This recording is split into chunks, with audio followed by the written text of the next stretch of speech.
All right, just for the recording afternoon session, we're going to look at some case studies.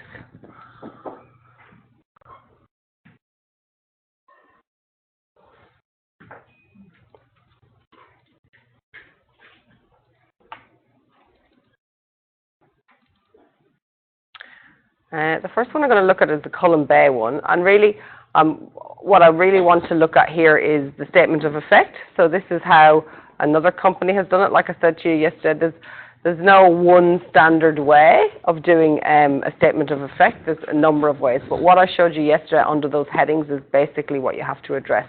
And this is another company in Darwin, Rossi Architects, and this is one of their applications.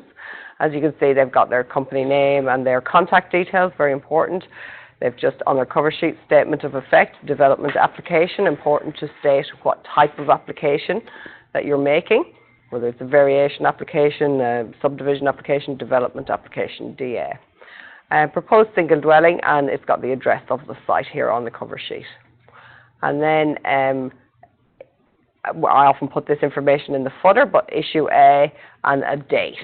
Always on a report, date and which issue it is, because the same report, so the planner may come back to you during the application and say, actually, you know, there's something amiss in the statement of effect, you haven't addressed that properly, and you might want to revise this document. And if you do revise the document, you would say issue it again, but it would then be revision B or issue 2, whatever way you want to number it, similar to what we do on drawings. Also attachments. If you're actually going to attach another report to your statement of effect, supporting what you've said in there is often the case, and you might have a report from another consultant and you attach that to the report as an attachment, and generally you list the attachment on either the cover sheet or the second sheet. And you can see their footer, they've got the job number, I assume, issue A, the date and the page, footer information, okay? You can have these samples, they're all there on the OneDrive. You can look at these as you're creating yours and compare yours to the information that's on here. Second page, they've just left a blank page. And then they've got their table of contents. They've got dimensioned plans. I don't tend to put that into mine, but then they've got where I would normally have one here, site locality. Number 2, the proposal itself. And number 4, NT Planning Act items addressed. Okay, so that's just their format of the report. Again, their footer on every page. So number 1, dimension plans, all they've done here is listed, like a drawing index, listed the plans that they're submitting along with the statement of effect. It's part of the same application. I don't tend to do that. Some other companies do. It's the choice. Definitely, I would say you need your site locality plan. So they've taken their snip out of the NR maps like we looked at yesterday, and they've highlighted which is the site that they're referring to. It's got a lot number in there. They've just referred it, map taken from NT Atlas and Sabbatical Data. And their footer. And then they've got number 3, their proposal, and they've got their general overview, design intent, and the built form. Now, it's really good for you guys to read there's 3 case studies in there, 2 of them are quality. One is a poor example of a statement of effect, which is also good for you to look at what's really not acceptable and what's seen as a poor quality statement of effect. But it's really good for you guys to read these case studies to not only see the format of the report, but to see the language that's being used in it and to see how it's laid out and how this company are responding to each different part of the planning scheme. So they've given a general overview, they've given the location, the zoning, situated between a vacant SD, single dwelling residential zoned allotment, and a public park. So what's adjoining it? What's the zones on either side? The subject site is zoned SD. The proposal is to accommodate a 2-story dwelling that exceeds 5.5 meters in building height. So that is the reason why they are making a planning application. We know that for residential buildings, if they don't comply with a certain part of the planning scheme, then they warrant a full application. If they're fully compliant, they don't. Okay, is that clear to everyone? but only single dwellings, only residential single dwellings are the exception to the rule. Every proposal requires a planning application except for a single dwelling that's fully compliant with the requirements of the planning scheme. This one's not fully compliant. He wants to go higher than 8.5 metres. And the design intent. So two-storey modern tropical solution with cross ventilation and natural light. So that's a description that the architect has given to their design. Okay. The built form. Effective articulation through simple subtractive and additive forms, creating clean architectural lines and shadows on the building facades. That's such an architectural thing, an architect thing to say.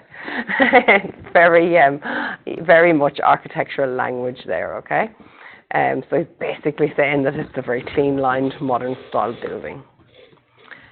Consideration has been given to all exposed facades. We know what we mean by facades. Everyone know what that word means? It's the elevation, okay? What you look at, the facade of the building. Consideration is given to all exposed facades. Now, exposed facades to me means facades you can see from the street. Yeah? We could argue that every single facade on the building is exposed to somebody, because the rear of your building is exposed to the neighbours who have a flat at the back. So, exposed facades is a little bit of a general term. It could mean a lot of things. Ensuring that they address the street, park and marina respectively. So I suppose what he is saying here is that he's in Cullen Bay. We all know Cullen Bay. We went down to a site down there. So in Cullen Bay, your building can be viewed from the marina itself, from the street, and he's got a park adjoining it on one side, so that elevation is also important for people, public, and using the park. They can also see that facade. So I suppose he's trying to explain here that, they've put the time and effort and the work into ensuring that all facades of this building that can be seen from a public area are suitable and thought. The building form is complemented with effective but simple use of colours and materials. That's a great line, It's just summarising that you've also considered at this point in early stage in design, but you are starting to consider the materials you're using and the paint colours and what your finishes are going to be externally. The selected materials include rendered and painted masonry walls with varied colours to express forms. What do we mean by expressing forms? Great architectural language in this report. Yeah, so a form is basically a shape, a form of something, and if you want to express it, you want to highlight it, you could do that by using contrasting colours or materials to express that particular shape or form. Could be to do with your roof line, could be to do with a change in material between the whatever lining or facade you might have on the eaves, and you might change that for the walls below, so you express that triangular shape that the roof will give you on a gable end, something like that. Horizontally painted CFC expressed wall cladding. So we know what CFC sheeting is. And so what he's saying there is that he's got CFC sheeting, but he's expressed the joins in between each of the panels, and he's expressed them on the horizontal line. So they're probably flush on the vertical, and so when you look at that house, it's going to appear to have horizontal lines in between each sheet of the cladding. Expressed just means that you highlight them. Yeah, any questions on that? When you read this, do you understand the language? Do you understand what the architect is trying to portray? It's a little bit difficult. You guys are year one, cert 4 level. This is very much language that you would be getting in a degree course in architecture, okay? But it is important that you are able to understand language like this, because it's how architects speak and how they describe buildings. How they express themselves through expressing the joints in their cladding.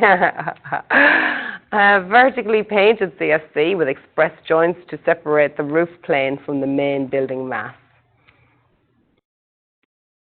You know what that means, Sharon? In terms of a drawing? Well, I suppose it's in my terrible drawings. It's basically going to mean something like what I just explained. He's got a gable end, And he's treating this area of the gable end differently to this area, so that you see this shape and then this shape differently when you read the building. So vertically painted CFC with express joints to separate the roof plane from the main building mass. I'd have to see the drawings to really know what he means by that, but it's certainly meaning that you're expressing a particular line in the building, whether that's vertical or horizontal, to give definition to those shapes in the building. Feature powder-coated columns and vertical screens. So in other words, you're painting a feature colour. So powder-coated is a paint finish, yeah? You should have said that, because powder-coated isn't really a term on its own. So powder-coat paint finish, columns and vertical screens.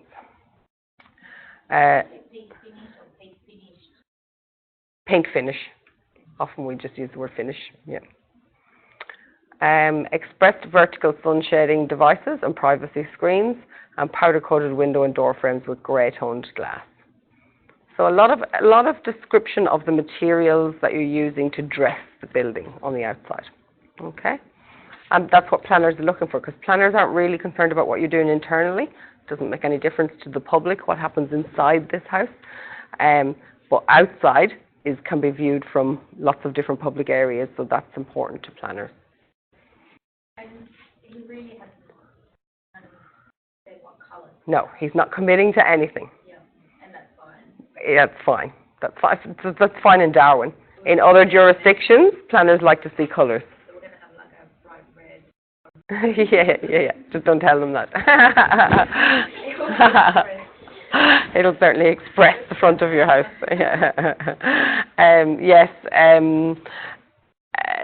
That's funny you should mention that. So in Ireland, they're very specific. In Ireland, you have to say what colour you're going to paint the house, and that goes in on your planning, and that gets stamped with the drawing, so you can't change it later. You know, so this is the difficulty with giving too much information, because any information you give is you're committed to that. Then the project is committed to that. And if you do put information in there, yeah. and then you do change your mind about the colour, does it mean that you have to take variation? I just wouldn't. In Darwin, they don't ask for the colours, so I don't put them in the first place. Right. So that's the best piece of advice I can give you. If you're in another jurisdiction, and I'll use Ireland as an example because I've certainly worked there, and you put the colour in and you change it, you have to reapply. You have to go with the variation, because you're changing something that they've said this is what you're building, and that's not actually what you're building. So paint colours do matter. Yeah, they haven't mattered to date in Darwin, but you know, I can see in the future that will come, and we will have to do that. Yeah, but we do want to try and explain the built form. So then his general planning, he's talking about viewing aspects from the dwelling have been strategically designed to provide minimal impact to the neighbouring properties, with views directed to the marina at the rear of the block or over the park. So what he's saying there is he's positioned the windows of the building with consideration to overlooking on the neighbours. Remember that part of one of the clauses we read? We have to avoid overlooking on the neighbour's property. Certainly not looking into their private open space, and certainly not window to window. You don't want to have a bedroom window of your property 1.5 metres of a setback, or you know, maybe 1.5 on their side as well, maybe 3 metres. But if those windows are directly facing each other, not only do you have a visual, which isn't great, especially if it's a bedroom or something like that, but also sound. You know, at least if you can stagger your windows to, if you know what the facade of the neighbouring building looks like, you can stagger your window positioning to not be directly across from them, and that's what the planners are looking for as well. The proposal provides for effective zonal living, distinguishing private and public spaces. So I suppose they're going to do that with fencing, maybe some privacy screening, who knows. The entertainment zone has been located at the rear to maximise viewing aspects to the marina and park. So obviously if you're in Cullen Bay on that site we went to, if you were going to provide, like we did, a swimming pool and an outdoor area, you'd want to do that. Who would want to be sitting at the swimming pool looking out at the street on a site like that?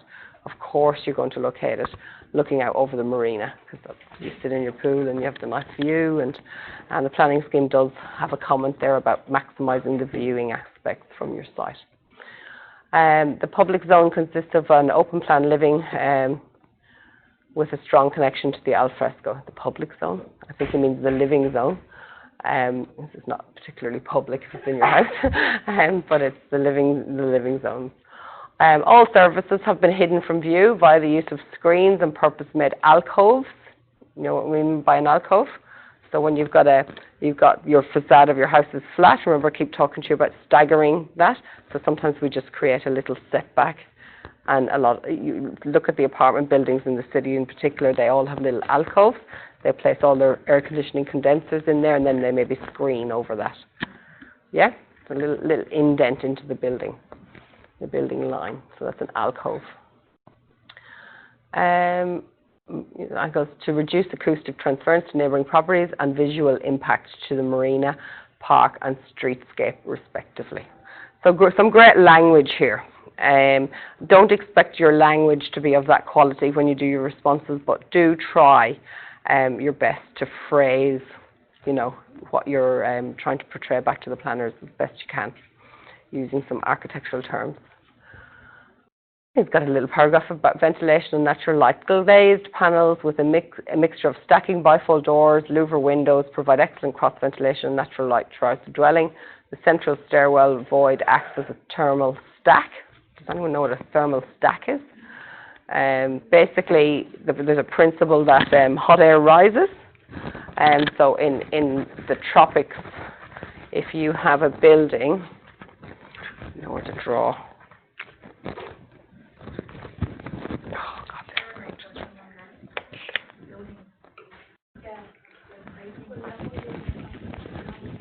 Yes? Yes. Which building? Oh, this house, did you? Oh, very good. Yes, probably covered in glass, and he's still trying to make it sound like it's very efficient. So if you have a building that's got a couple of floors, this is a very simple diagram. If you can create an atrium space, that's what we would call a space like this, up through the center, where you've got your windows on all levels, you can encourage cross-ventilation, especially in bigger buildings, by bringing the air in, the hot air, and the principle is that hot air will rise up through your atrium, and of course you're going to have a little roof up here. Usually we do it like that so the air can escape that way. So what will happen in a building like that design is that the hot air will be drawn in to the building through the windows, and the central atrium, or a thermal stack, as is referred to here, this is a thermal stack. You are somehow creating a form of that building to draw air in and exhaust like a chimney, the same way as the chimney works with a fireplace, because it draws the hot air up. So that's known as the stack effect, thermal stack. That's what he's been referring to there. So he's central stairwell void acts as a thermal stack. So he's using in that void area there. He's got a stairway, and he's got some high-level louvers, probably up around this area that I was talking about. Up here, you might have some louvers at a very high area in a dwelling house. That's very possible as well. And once those louvers are opened, it will create that stack effect, allowing the house to purge hot air during the day. Okay, so it's obviously, this is a very much an architecturally designed home. So in the living house, we will provide these not in this project, you won't, but this is a separate statement of effect. I'm just trying to explain the terminology as we go through. But yes, you could, of course. That's a great design concept to have in Darwin, yeah, when you're designing houses. So that's his introduction, very strong introduction. Can you imagine yourself being the planner and this is the first thing you read? Immediately your interest is grabbed and you're looking and thinking about this building, okay?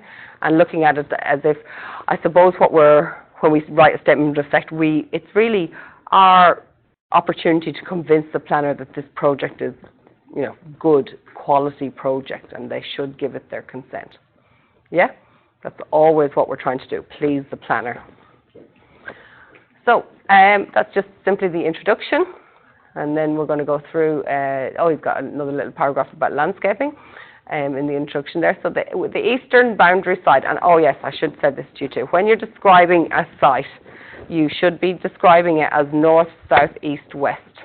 In your facades and in your boundaries and if you're trying to describe something in words and you're trying to describe a site, always using the north, south, east, west. We don't say the front of the site or the back of the site or the side of the site. You'll see in some of the emails that I wrote to you, I started to do that, so I'm describing where the site is. So it's very important for you when you're reading the site plans to know where your north is, and when you're reading a report then to be able to imagine straight away what part of the site that's referring to. So the eastern boundary side landscaping has been layered to soften the fence line using a combination of spider lily ground cover and native alpinia, which will continue to a maximum of 3 metres into the park, as previously discussed and approved by the Marina Bay Management Corporation. So obviously there's some sort of management corporation down in Cullen Bay, and he's already had this discussion with them. So remember what we were saying, it's important to have the discussions with the neighbours and have discussions with body corporate, and if you've had those discussions and there's been agreements made, you can then make statements like this in your statement of effect to again encourage and give the planner confidence that all of these design ideas have been approved by interested parties. So the Marina Bay Management Corporation covenant approval, so there's a covenant down in Marina Bay, and the proposal has been reviewed by the Marina Bay Corporation. It has been approved. Please see the attached approved letter. So if you're getting documentation from other parties, like I said, they can be an attachment to your statement of effect. So you can say, yes, we've had this meeting, and yes, they're all good with this, and we've discussed this, and I'm going to give you the attachment letter to prove that. So the planners straight away, planners like to tick boxes. So, they like to go, oh yes, body corporate happy, neighbours happy. So if you can get them to tick the boxes by what you're saying in your statement of effect, that's really good. And it stops them. So part of that process, when you lodge an application, if you haven't given the planner enough information, they will write back to you requiring more information. Okay, so less isn't more in this scenario, in that, you want to give them all the information they need to enable them to make a decision without having to ask for further information. If a planner has to ask for further information, what that generally means is that they will write back to you and there'll be a time delay. So now you have to go back to your client and say, actually they've asked for more information, which doesn't really look good on your part. And it also means that you've probably missed the next meeting date. So your application won't be decided for who knows, however quick you can get that information back to them. So always try and, could be another 2 weeks, could be another month, depends how fast you are getting the information that they want or what type of information it is. So you have to try and do your own assessment before you lodge the application. Have I given them, have I answered all of their, you need a crystal ball to know what all of their questions might be, and you're trying. But how you do that is you work methodically through the planning scheme. The way we're doing it in this report, we're saying, yes, we've addressed this. You've got your checklists. You've got your, your headings that we formatted out yesterday. That's your guidance. That's your guidance to, yes, I've addressed this. That's why we don't just make a report about the project and just start randomly writing. That's why we want to format this report into headings so we don't ever miss anything, or at least the planner feels like we've addressed all of the different components of the planning scheme in relation to the application. So then we get into what I would call the real body of the report, the NT Planning Act items addressed. So all of that in the beginning is more or less an introduction. It's an introduction under headings, but it's an introduction nonetheless. And then we get back down to here, you can see where he's addressed section 43A. So section 46.3, I don't have them written up still. We looked at them yesterday, and so we're going to go through the A, B, C, D, E, F, G, so forth, all the way down through all of those statements. He hasn't done what I like to do, and that is just copy in the actual statement out of the Planning Act, copy and paste it in. Some people like to do that, some people don't. You don't necessarily have to, but your answer in reply to it. So below is an itemised assessment demonstrating where the proposal development complies, requires waivers in regards to any planning scheme clauses that applies to the land. And then he's listed the clauses. He's gone straight in and listed the clauses in here. So he's looking at the single zone. He's quoted the clause, the primary purpose of SD is to provide for single dwellings on individual lots. The proposal accommodates one by single dwelling on an individual lot. And then he's looked at the second part of that, the non-residential uses or developments should be limited to those which predominantly serve the local neighbourhood and do not have any detrimental effect on residential amenity. And he's just said that this is not applicable, NA, not applicable. The proposal is solely for residential use. So just addressing the two parts of the clause. And where he's got the brackets in here, this is the quoted part of the planning scheme. So that's a really good, important point to notice there. When you're quoting parts of the planning scheme, it really should be in inverted commas and in italics. And then what you're saying, your statement, is just in normal Arial or New Times Roman, whatever you want to use, type text. Oh yes, sorry. Gotta go. 1 minute. Bear with me. All right. So that was the first clause, clause 5.1.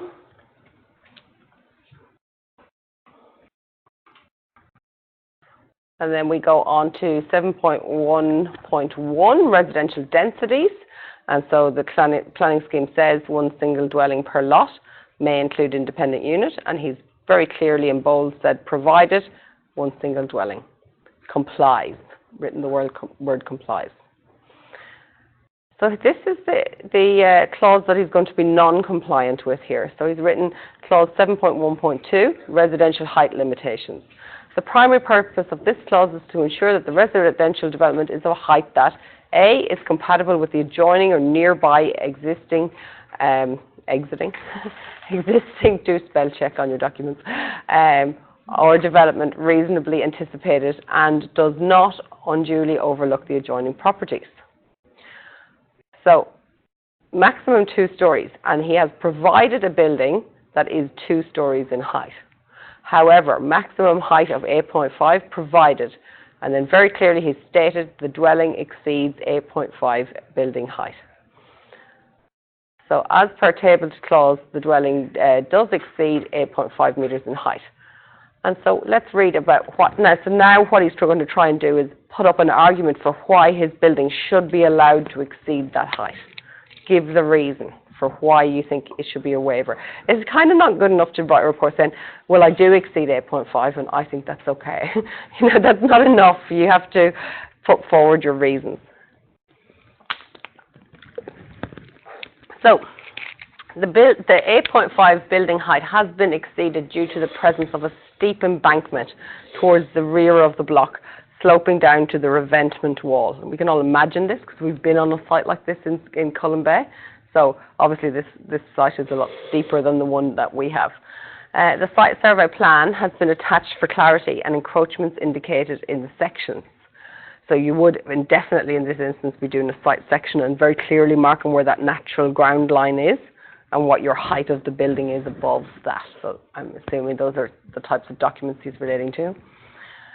Due to a relatively flat topography towards the front of the allotment, the dwelling when viewed from the street is under 8.5 metres in height requirement and is a height and scale style visually consistent with the streetscape. So in other words, he's not planning on having lots of houses coming along that are under 8.5 and his one's going to stick up way beyond that. He's saying because of the lie of the land, his building doesn't look like that when viewed from the street and is consistent with the streetscape. With consideration of the zero lot wall having no windows and all overlooking be directed into the marina and public park, these aspects of the proposed design do not actively facilitate undue overlooking to and from the existing and future neighbouring properties. So remembering that part of this clause was to do with does not unduly overlook the adjoining properties. When viewed from the park, the building would only present as a 2-storey building. Furthermore, the proposal has been articulated to minimise any adverse effects of building massing. So building massing really means that the building doesn't look really big. It doesn't look out of place. The scale of the building is consistent with the other buildings that are still around it, to minimize the adverse effects of building massing and visual bulk. Terraced layers within the landscaping ensures the proposal blends back down to the topography of the parkland. Whilst the dwelling exceeds the maximum building height to the rear of the allotment, the streetscape is compatible with adjoining or nearby developments and does not unduly overlook the adjoining properties. We believe the primary purpose of this clause has been achieved. So that's a really good phrase to put in there as well. Because this is what the planner asked themselves. Has the primary purpose of the clause been achieved? Even if you're seeking a waiver, how inconsistent is it? Is it still addressing, the majority? So obviously when he does not comply, he's very much in bold, says does not comply, seeking waiver. You're seeking the planner to give you a waiver for that part of your non-compliance with the planning scheme.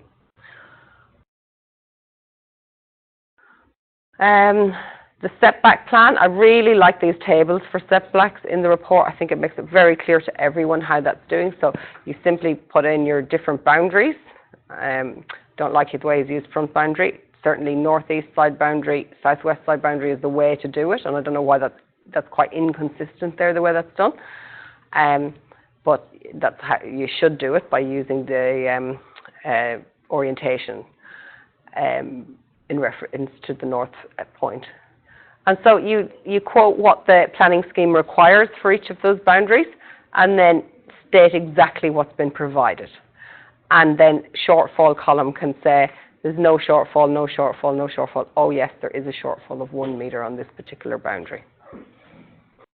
Okay, so again, if I look down here, it's saying that does not comply, seeking waiver. It doesn't comply because he's 1 metre short on what he should have provided to this setback here. So whilst the proposal seeks a waiver for the 3 metre setback along the northeast side boundary, setbacks to habitable walls and windows are largely consistent with the, so I love this word, largely consistent. It kind of means they're not fully consistent, but they're almost fully consistent. So largely consistent is a great phrase.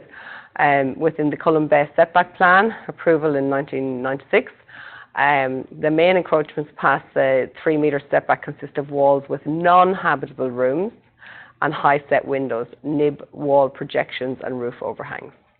So this is the type of construction or the rooms that are actually encroaching into this 3 metre setback. So they're probably wet areas, non-habitable. A 1.5 metre minimum setback would be compliant in the normal NT planning scheme circumstances. The building only presents as a 2-storey building and is articulated to minimise any adverse effects of building masking and bulk. So he said that, so I think I've read that 3 times now. The proposal is therefore considered to be compatible and more consistent with clause 7.3 of the NT planning scheme. I don't know why he's gone back to 7.3.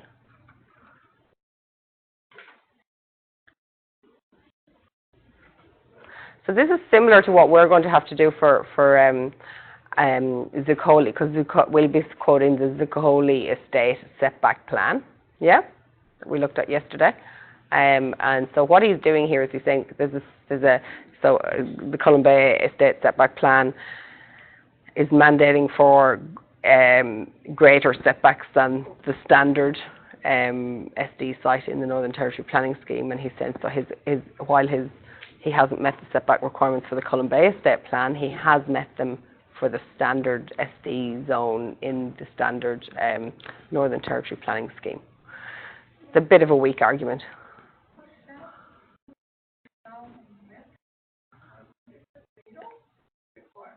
Yeah, it's got a 0 lot line, so no setback required. You can build to the boundary. And that is the case. So we looked at some of those yesterday for Zuccoli. Ours is a traditional lot, so it doesn't have any 0 lot lines, but there are some lot lines that are 0 in Zuccoli as well.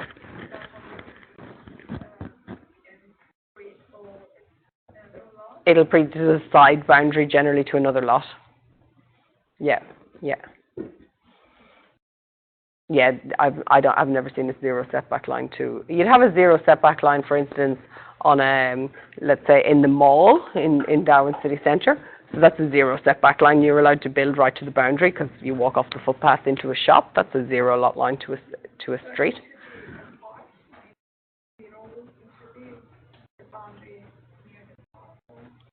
No, I don't think he'd be allowed to build right up to the boundary in the park.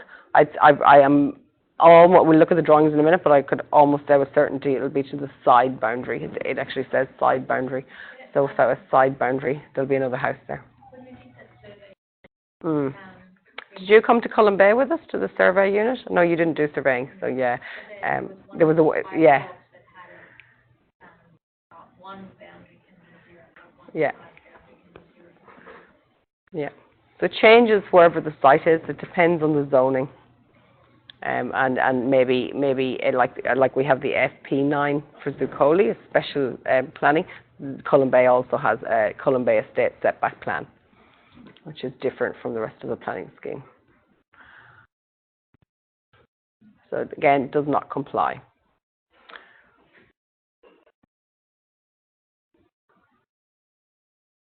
Minimum setbacks for 1 and 2 story residential.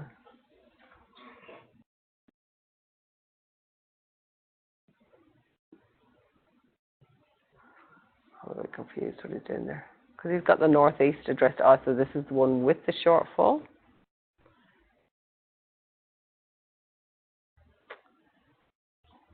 So he's quoting here the general, the 7.3 out of the planning scheme, the general one, not the Cullen Bay one, and he's saying that he does comply with that, if it was just the general requirement. And he's provided in excess of the 1.5 that would normally be asked for, except for in Cullen Bay they've asked for 3 metres as opposed to 1.5. So what they're doing in Cullen Bay is they're saying you can have 0 on one side, but you have to provide 3 metres on the other, whereas the standard SD zoning in the planning scheme says you have to have 1.5 on both sides. So he's making, and you do need to be clever when you're doing planning applications. You do need to make your point, you know. You need to find an argument that you can put forward to the planner. You know, can you see this argument that he's trying to make? So he's saying that under normal circumstances, if this site was anywhere else, it would be 1.5 as a setback. And I comply with the 1.5 setback because I've provided 1.9 to 3.45. And so why he's given a range here is because the building probably steps in and out. So in some places he'll provide a greater setback than others, okay? That line isn't just a straight offset from the boundary. But the argument he's making is clever because he said, under normal circumstances in the planning scheme would allow me to do this, but in Cullen Bay it doesn't allow me to do this. But that's why I'm asking you for the waiver, because even though he is still in Cullen Bay, it's not a very strong argument, but it's an argument nonetheless. But I love that. So in Cullen Bay, they've also obviously said you can have 3 metres on one side and 0 on the other, but you have to provide this 3 metres on the other. So he said he's not doing either. He's also using the 0 lot line, and he's asking for a waiver on the other side. So yeah, it's a lot to ask. You're asking for it in both directions. Yeah. But he's made it sound in his argument quite well. That he's just addressing the side that's non-compliant and saying that under normal circumstances that would be compliant. Yeah.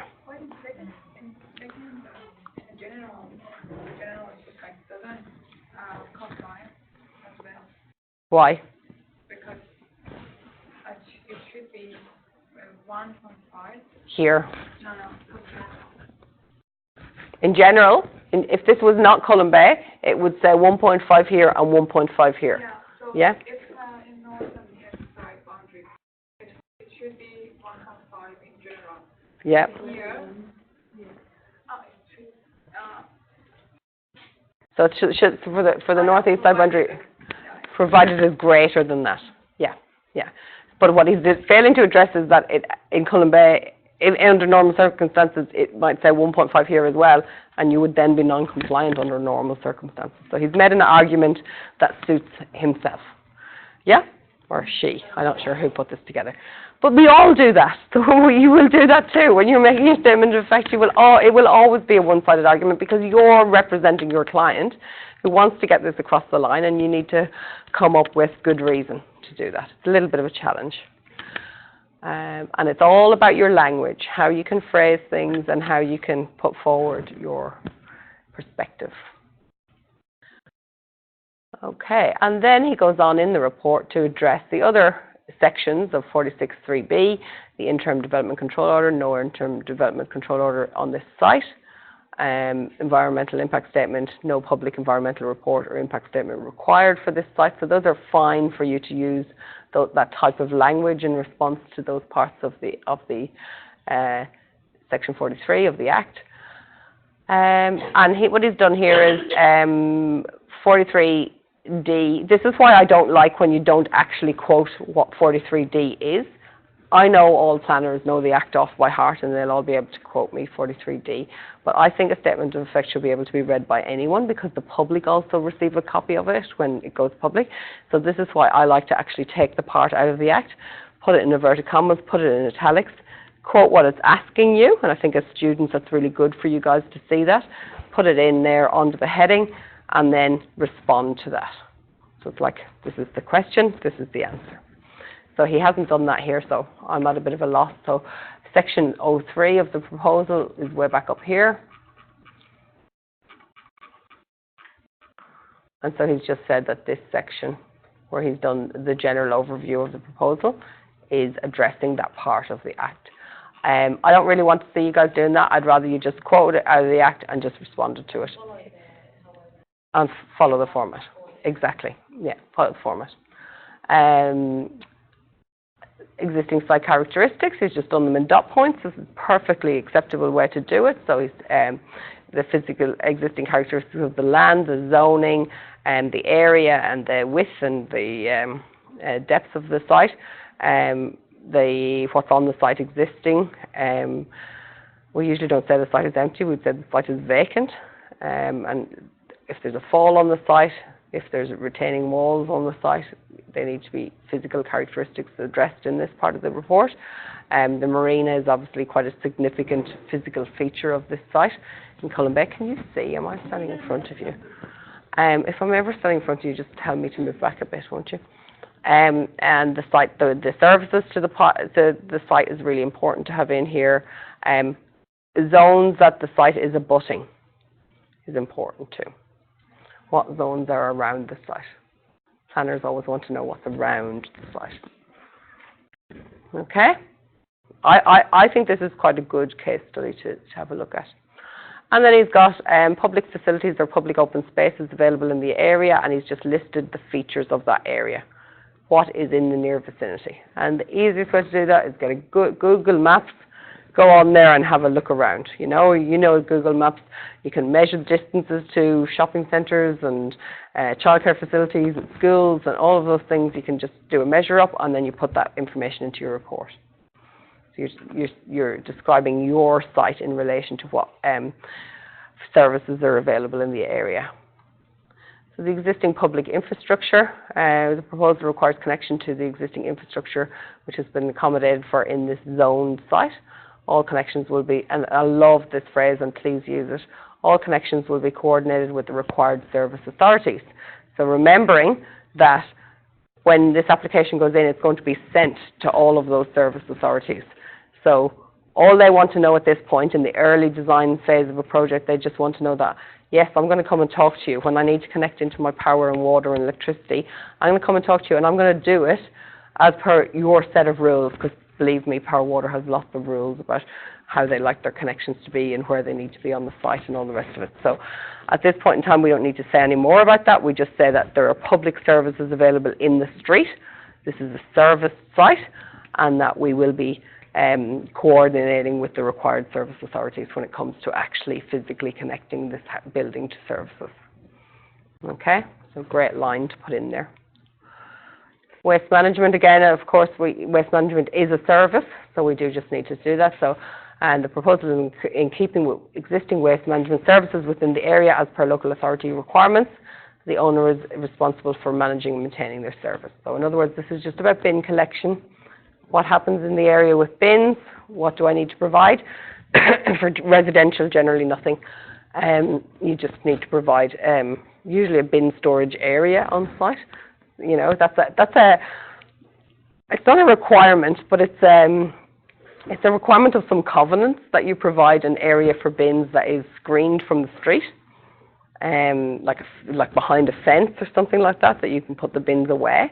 But, you know, as we all know, once a week you need to pull your bins out and put them out on the street for collection. That's as difficult as that gets. And so 43H, impact on existing amenity. Let's have a look at what he's talked about here. So the subject land is zoned SD. The site is capable of accommodating 1 by 2 story dwelling based on the dwelling density clause of the scheme. The 2-story dwelling has minimal, if not nil, impact on the existing amenity of adjoining and nearby properties. By A, presenting as a 2-story dwelling when viewed from the marina, streetscape and park.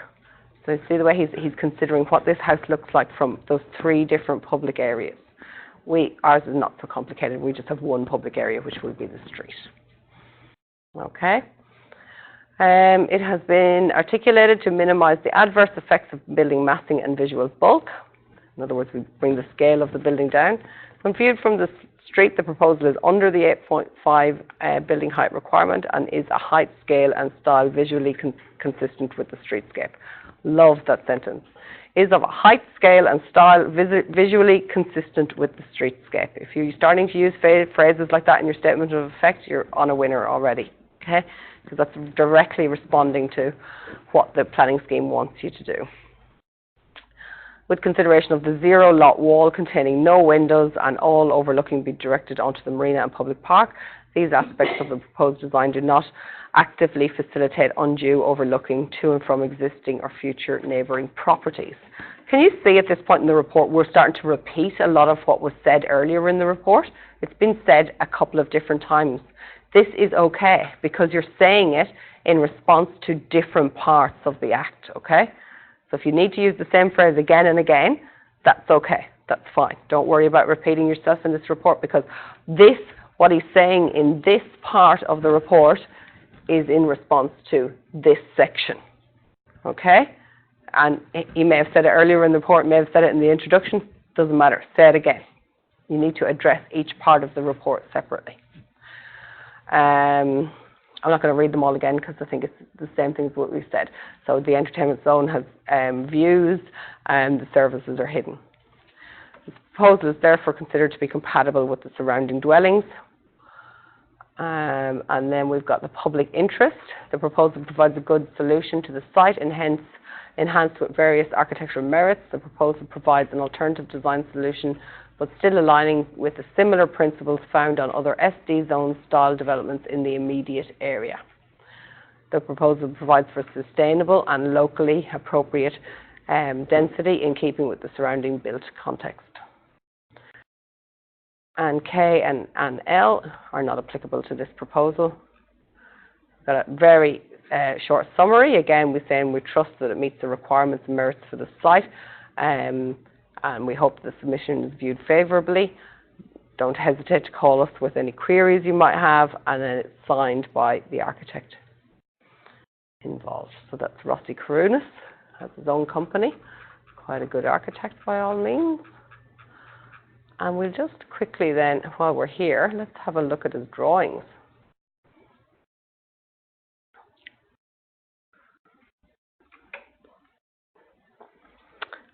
So cover sheet he's put on, a very nice set. This is very much a Rossi style house, would you agree? Despina, you probably know Rossi's work. I know Rossi's work quite well.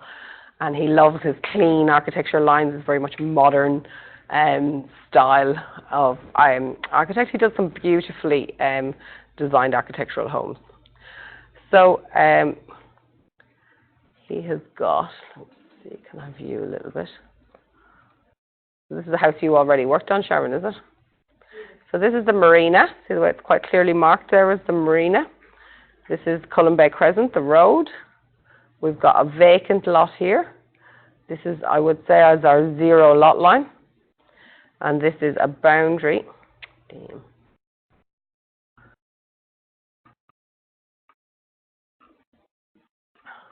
What is that? Fancy pool day.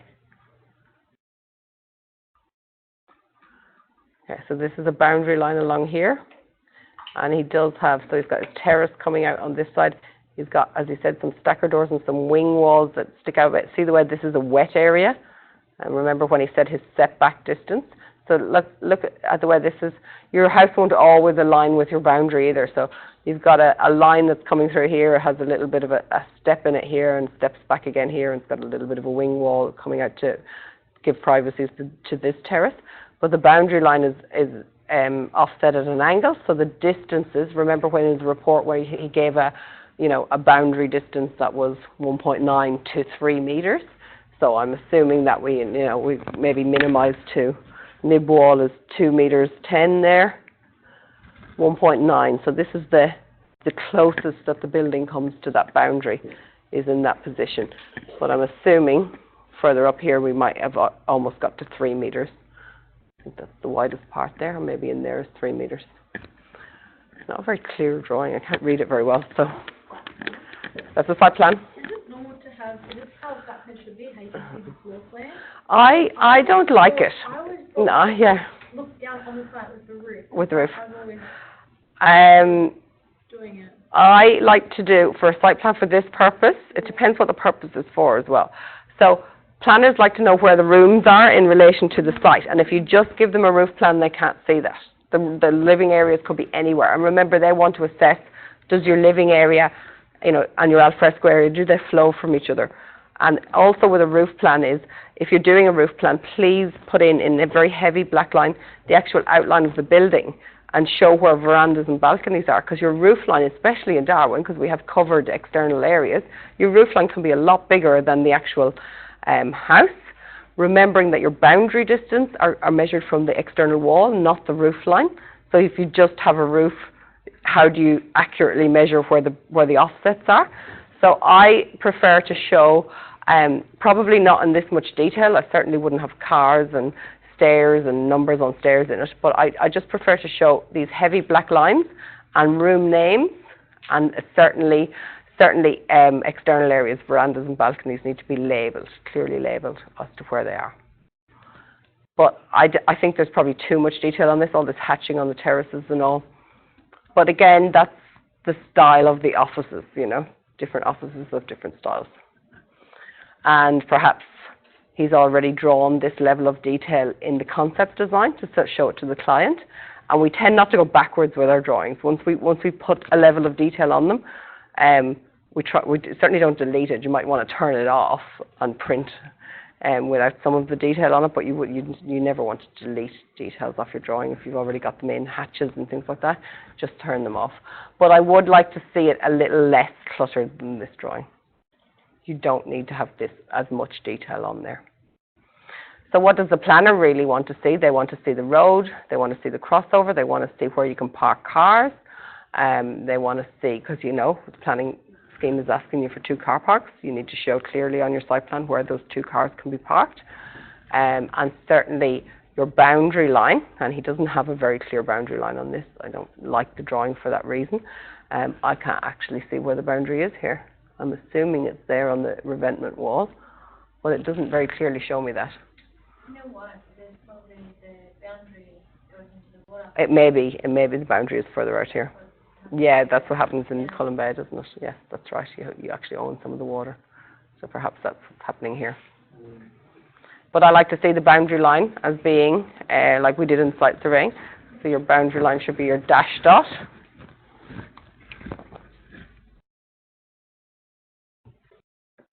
And a nice heavy line for your boundary line. Okay? When you have a defined boundary line on a site plan, it just pops out. And it clearly shows everyone reading that where the boundary is. And it's the most important thing you need to know on a site plan is where's the boundary. Second most important is where's your north point. And your setbacks and car parking are going to be really important on this too. I hope, I think that might be a north point, but I'm not quite sure. That doesn't work.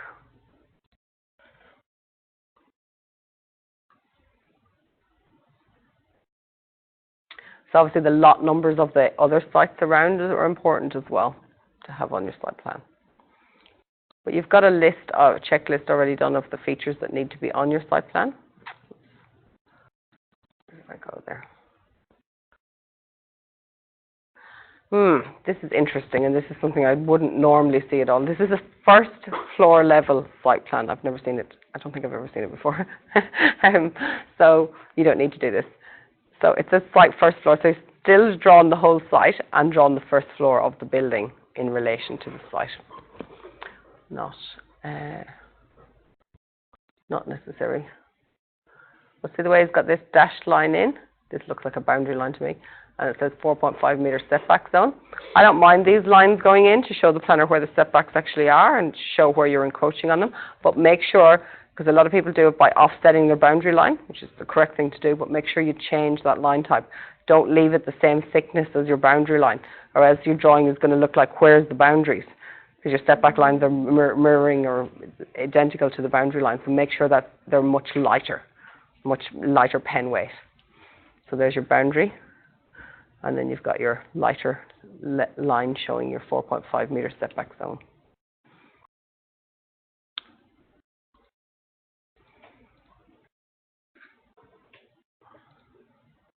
That's a roof plan on a site. So what we were talking about earlier, it's very difficult when you show just the roof plan to know what's happening underneath that, where's the outline of the building. That's why I don't particularly like roof plans or site plans, not for planning purposes anyway. It's fine for this because he's already given us 2 sheets showing us where the building outline is. But isn't that much clearer? See the way there's less clutter on that, and you can now very clearly identify where the boundary is. You're right, there's the marina. Goes out further. So this is at a different scale. And then we've got elevations. And so the features of the elevations are the levels. Love levels being done like this on an elevation, just with a dashed line. I feel like that dashed line's too heavy. I would have it lighter than that, and you're just putting your different levels on there. And then, most importantly, I'm not sure if he's done it on this. So he's got the building height. What does that say? 827. So he's 272 millimeters over the. No, it's 8.5. What does that say? 8.2. It's 8.5. The requirement is to be a little below 8.5. I'm just going to have a look around this building because maybe somewhere else. Well, that's where it's showing the overall height, which is a bit strange if he's somewhere else.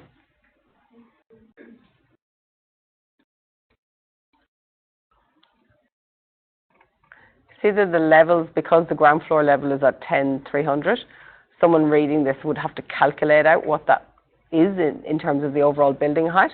That's why it's really important to put an actual building height dimension line on your elevations for planners. You don't really want to make the planners have to do the calculations themselves. They're very lazy. They don't want to have to do that. So let me just pan around here. Oh, it's going back to the other screen.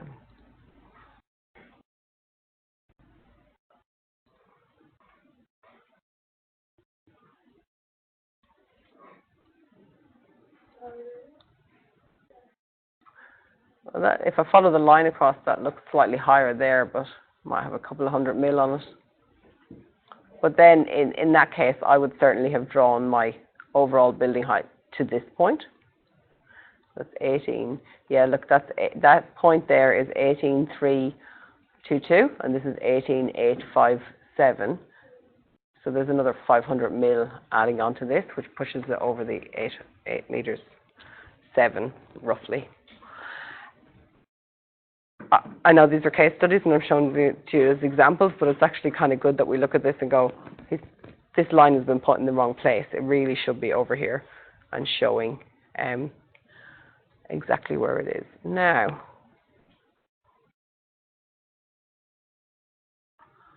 got lower ground, pool deck, above wall. These elevations aren't very clearly showing me what the ground level is at the height where he's going over. But I'm thinking a section might show that to me. So the other thing on the elevations is that over here, let's have a look over here.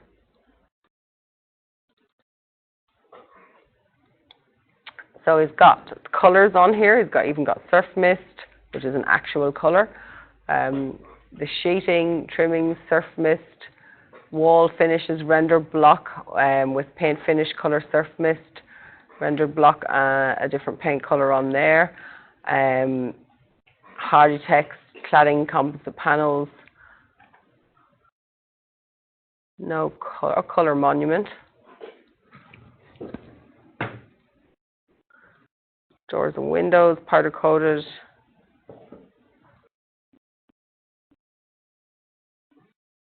So lots of detail on the elevations there for materials and colours. Now, I do think that this has a lot of information on it in terms of actual colours, more than you actually need for planning, but I am assuming this set of drawings was also done to suit the covenant in Cullen Bay. And for the covenant, and we're going to look at the Zuccoli covenant this afternoon too, you often need much more detail than you do for actual planning application. Do you show that to them, that you are also in line with the covenant? Do you need to show that to the planners? No, nothing to do with the planners. The planners are only interested in what's in the planning scheme. But we haven't really spoke about covenants. So covenants are, in terms of Zuccoli, the people who bought the land at Zuccoli from the government and subdivided it. So remember the other day, Dale Batten, when we were at our planning presentation, she spoke about that in past years that the government themselves developed the land and subdivided it and put in all the services, but that was really expensive way to do it. So now the government tend to sell a whole suburb to a private development company. This is certainly the case in Zuccoli. It's also the case in Muirhead. It was also the case in Lyons. All of the recent developments that I've seen happen here in the last decade have been done like this. So they sell all that one piece of land to these people and they go and subdivide it. And they need to put an application in for planning to subdivide.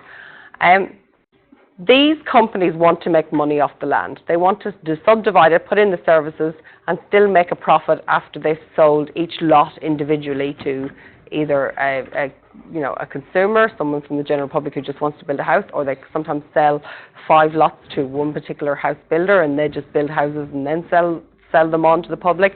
There's lots of different ways that those lots are bought. But the main aim of the subdivision company is to sell all the lots. And they often come up with design guidelines of their own. And it'll be a booklet. We'll look at the one for Zuccoli later on. It's a guideline booklet, and if you buy a lot in that subdivision because you're buying from that particular company and you don't really have a choice in that, if you want to live in Zuccoli, they own all the lots there. You have to buy for them, you have to abide by their guidelines. And their guidelines are commonly known as covenants. Okay? So covenants can often be a lot stricter than the planning guidelines. But it's another whole process that you need to go through, and you need to produce a set of documents, often with this level of detail of the finishes. So why are they so interested in what your house looks like? Surely they just want to sell you a site and they're done with it. Why do you think they're so interested? Developing the landscape. Sorry? Developing the area. Developing. Keeping the area, keeping the standards of the area up, because if they just let you build whatever you want and it looks pretty drab in 5 years' time, maybe the 2 sites on either side of you are still for sale and nobody wants to buy them because your house looks pretty crappy. So to avoid that happening, they give you additional design guidelines over and above that's what's required by normal planning consent, and that's to keep you in check. And when we went to Zuccoli last year, we did our site visit out there and we visited the Blockwork House, all the houses started to look the same, didn't they? And that's because of these damn guidelines that they make you follow. And what it ends up being is a whole estate full of houses that all look very similar. Even though the actual idea of a covenant is to have a really high standard of design and, finishes and specs for the home, specifications for the home, sometimes it doesn't quite work and it actually leaves the place looking very just similar. That nothing looks very different, because the design guidelines are keeping everybody in the same bucket. It's not allowing for a whole lot of difference or choice. But we're going to have a look at the covenants later on. But that's what I'm saying on this particular elevation.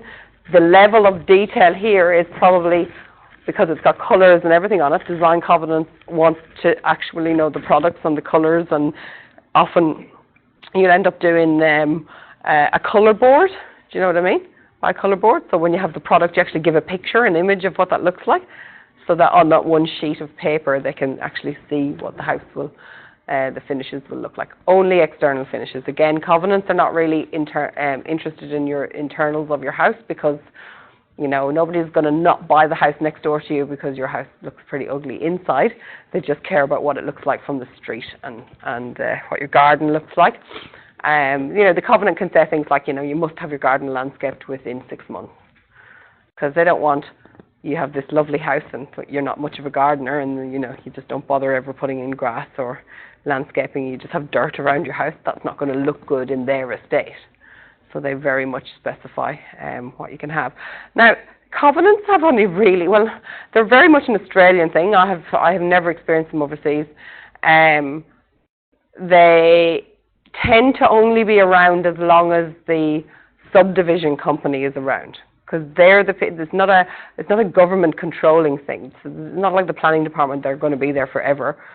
So once they sell the last lot in Zuccoli, I can guarantee you the covenant people don't care what the houses look like anymore, okay? Because they don't have any more lots to sell.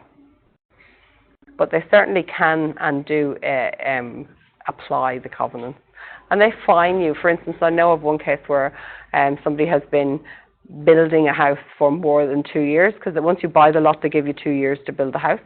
And that means to complete it. Most covenants are within 2 years. That means completed landscaping, all your external finishes have to be done. And they start fining you if you haven't. Yeah, they certainly can. There's certainly financial penalties to be paid if you don't. Yeah, once it's sold. Yeah. Yeah, so it's just so that your neighbour doesn't have to live next door to a building site for 5 years. Yes, I think so. From the time you fully pay for it, when construction is starting, not from when you put a deposit on. Yeah, but it's generally 2 years. We'll have a look at the guidelines later on, see what it is for Zuccoli. All right, so let's look a little further. And here we've got some sections now.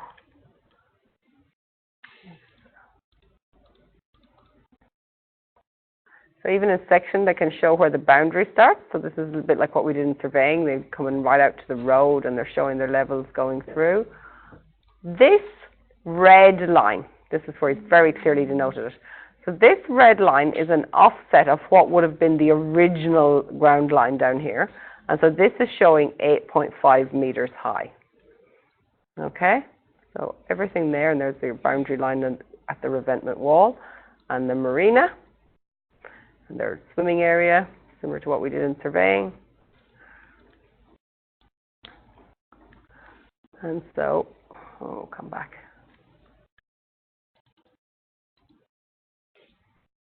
And so it's this part of the dwelling here that has come up above the 8.5 meter line. And so that's how you would show it if you're ever doing a planning application that is seeking a waiver because the building is too high, it's over the height restriction. That's a very clear way to show it. So you actually draw in that dashed line of the offset of the ground line at 8.5 meters, and then you're very clearly showing the planners which elements of the building are actually sitting above that height. As you can see, this building is not that much higher. We're talking a couple of 100 millimeters here, probably 200 or 300 mil.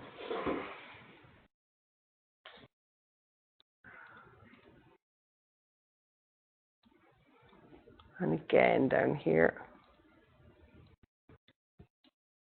So it's really where that roof is pitching up, and this is the actual 8.5 meter line. So in theory, you're not allowed to do this under the terms of the planning, but he's seeking a waiver. It's actually 774 millimeters.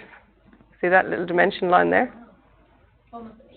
Yeah, at that point of the roof, because the roof is pitching upwards there. It's not easy to say exactly what the overall height is, because the height of the building is changing as the roof is pitching. But isn't that a very clear way to show it? And I suppose that's the maximum height above the required 8.5 metres.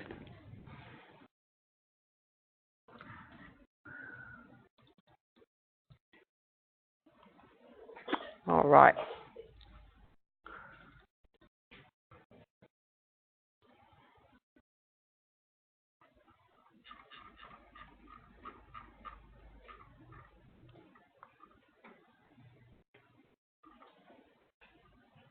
Looks like, come off the sections.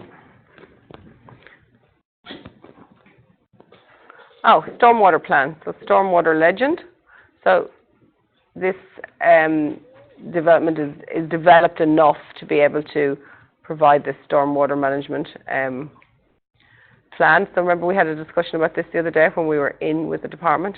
Oh, where's it gone?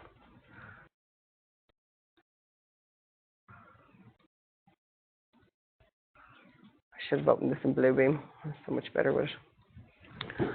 So existing contours, existing spot levels, grates, sump drains, downpipes, overflow outlets, and overland flow paths indicated with an arrow like this, as you can see on the plan. So this site is very heavily built on, so it's just showing some stormwater at this level flowing down into the marina. There's really not much land here at all, and just here we've got some surface drainage that looks like it's going into some sort of a sump there, and the driveway is falling back towards the road. So that's what a stormwater management plan starts looking like. You have to figure out where the water's going, where your falls are on site, after construction of course, not just the way the land looks right now, and develop that up. But we don't need that as part of our actual initial application. Remember the other day that the lady said, Del said that generally they look for the stormwater management plan as a condition on the permit. So you don't have to go to the level of developing up a stormwater plan prior to submission. If your submission is successful, they'll ask for you to provide one later on, and then you'll be providing that before construction starts. It'll have to be approved. Landscaping plan. So again, legend over on the side here. Let's have a look. So just a little bit of planting here around the driveway, some lawn area out towards the public park on this side. Greening off of the terraces. We've got a big pool area here and just some planter beds over here. So pretty small, but again, looking at a legend, looking at your planting legend and actually specifying some of the plants. So many of you opened the emails I sent you today. You saw the landscaping design that's come through. So on that, I'll show it to you later on. We'll go through that now very soon.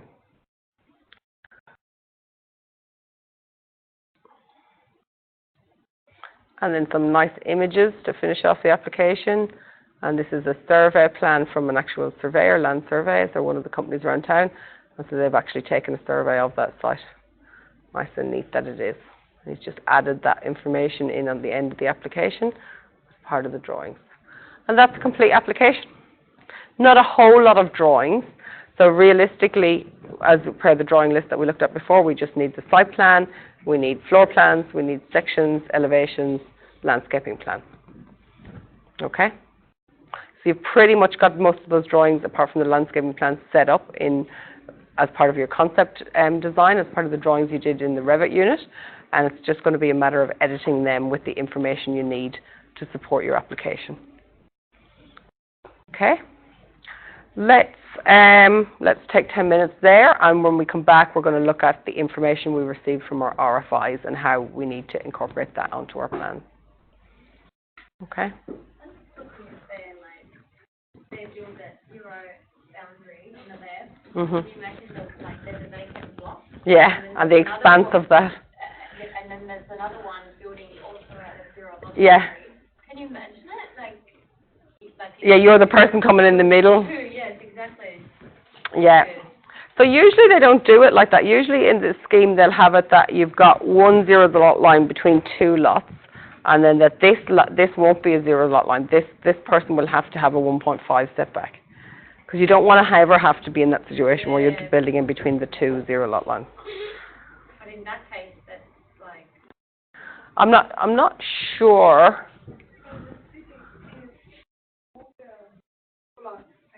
The city, yeah, 0, 0. In the city, it's all zeros, absolutely. Good that you have got A park, the end of yeah, yeah, yeah, that's better than like, yeah, they're lucky with their park. yeah. Having So, more expensive, I think. yeah. When you have 3 or 3. Oh, it would be more expensive for the site, absolutely. Joining a park, absolutely, put the price right up. But you remember when we looked at the lot in Cullen Bay, and that had a 0 lot line? And then we had the proposed development we had, and it kind of staggered the building so that the windows of your building looked towards each other, and you just had blank walls towards the 0 lot line. If you go back and look at your site survey, and you'll see it. But actually, if you look at the older building that was on the other side of the easement, it didn't have a 0 lot line. It had some external and garden space to your site. So they don't design or subdivide many places that would have both sides 0 lot line. There's generally a setback on one side. That's like a terrace house. Yes, that's a terrace housing then if you're into that. No, it's more like town housing. Like, yeah, like, Yeah. obviously that would be like, if it turned out that, I would say that if it turned out that the next, like Yeah. the lot in the middle would end up having 2 walls and 0 Mm. boundary, I reckon they would probably just, the planning would reject it, wouldn't they? Yeah. Yeah. Well, what will happen is that the planning would have rejected that way back at the time the subdivision plan was being done. They would say, no, you can't have a site with 0 lot line on both sides. Even if Yeah. you don't have on both sides. Yeah. I just think it because they can choose one at 0 Yeah. and one, And one at the other. so it's quite coincident. Yes, Both you ended up with neighbours that, yeah. have- Yeah, Yeah. so I would say that planning would look at that. Yeah, Yeah. yeah, I think so.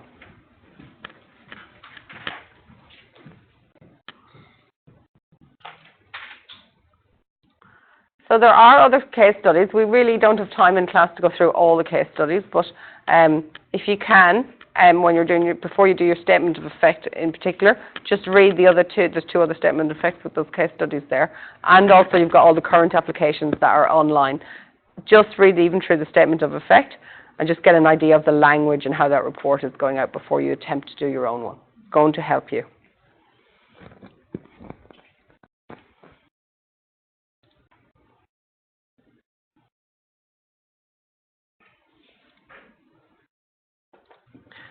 I'm going to have a look at the emails in response to your RFIs that you sent through yesterday.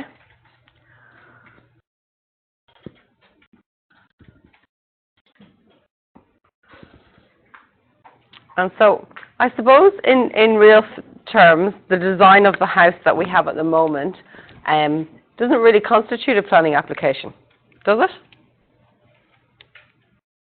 Fully compliant, isn't it? At the moment, we're not encroaching the heights, and we're not.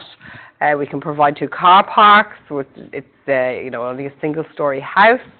I'm not quite sure it complies with the setbacks, but we could make it comply with setbacks if we really wanted to, and I think we'd be able to provide the private open space. However, this morning, when you received some information back from your RFIs, we got this one with a geotechnical report attached. And there was a bit of a message on here that any email that starts with the word unfortunately always makes my hair stand on end. So let's have a read. So, dear building designer draft person, thank you for your RFI inquiry regarding the above project. So always when you're writing emails for work, just as we go through, I just want to give you some tips here. Always put the lot number of the project in the subject line, okay? Really easy. If you have a system that you use always, when your inbox has hundreds of emails in it, and you're trying to look for one that was sent to you, 3 months ago, it's the easiest search to do is to put in the lot number, okay? And to be able to, you'll forget people's names, you'll forget just street addresses, but the lot number is something that sort of lives with a project all the way through, from the very early part of the project to the very end. So I always make a habit of putting my lot number in the subject line, and then some sort of reference after that. It's just good practice for you. And usually when you send an email out to someone, if you put the lot number in there, when they send it back to you, they usually leave the subject the same, so you got a continuation of that conversation going on. You'll be able to find it easily later on. So the geotech says, unfortunately, the results of the geotechnical report are unfavourable and have resulted in a rethink as to how to develop this site. Very hard rock has been identified towards the western end, and I've just put rear in brackets. But generally speaking, when most other professionals speak to you, they'll just say the western end of the site. It's up to you to know where that is on the site. And it will be very difficult to carry out earthworks in this zone to facilitate footings.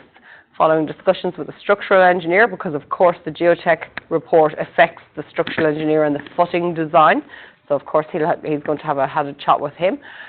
Following discussions with the structural engineer, it has been suggested that the soils towards the eastern end of the site, near the road boundary, are free from this ridge of rock and have the potential to provide suitable and cost-effective footing design. It is our advice at this point that the dwelling be moved within the site to a more suitable location. To this end, we suggest that the western wall, rear of the dwelling, may be located no less than 8.5 metres from the western boundary. What does that mean to you? Well, we've been moving closer to the eastern side. We have to be 8.5 metres from the western side because that's where that rock is. So we'll probably encroach on the front setback when we move the building. Okay, so I suppose when you receive information like that from another consultant, your first job is really to go to your set of drawings, move the building, move it 8.5 metres from that, and see how far then you are from your front setback, your street setback. See, and then that will determine how close to the street you are, of course, and how much you need to seek a waiver for a setback, reduction in setback. So, and then as usual, if you require any further advice, please do not hesitate to contact me. There's no particular need for you guys to read the geotechnical report. In fact, the geotechnical report for this house never said that in the first place, but we did need to make up a reason why we would have to apply for planning. So it doesn't actually say that. However, you are fully expected to file these reports that you're receiving in your received folder under the job number, because that's just what we teach you to do here, good practice.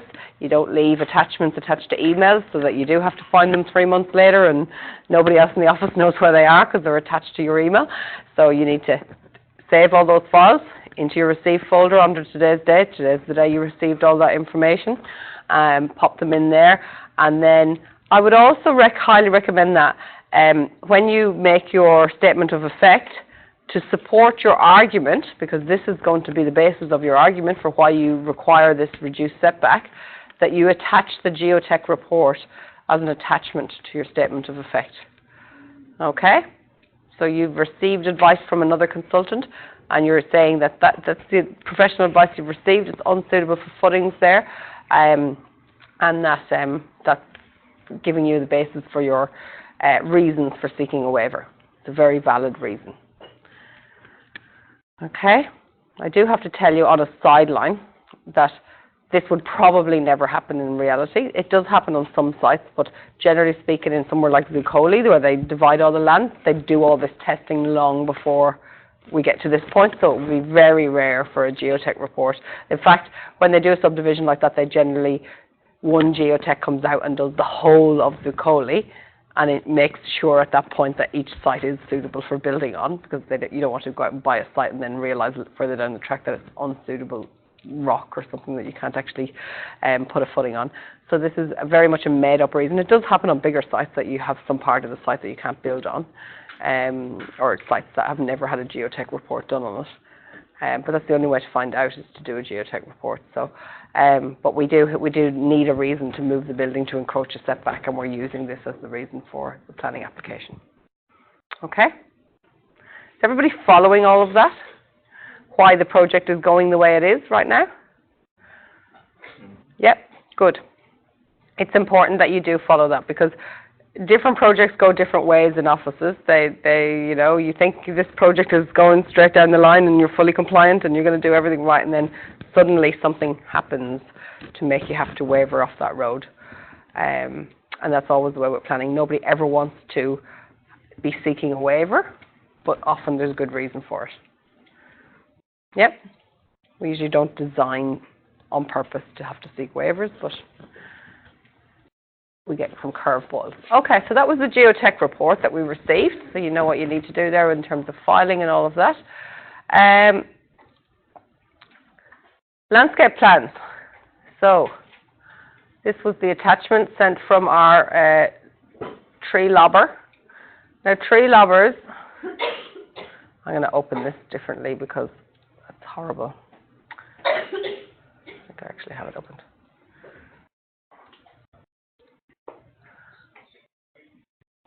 Tree lobbers, so this is we're assuming that when we sent the request, the RFI, I didn't make you do this because it would have just taken too long, but usually when you send an RFI like that to someone like a landscaper or a tree lobber, you might send them a copy of your site plan, and so this is very likely to be the information he'll send you back. So this is just a very basic plan of our house with the boundary marked, and then we've already put on some landscaping, so your site plan looks very similar to this at the moment in your concept design. So let's assume you sent him this plan, and he's just hand-drawn a planting schedule onto your plan, okay?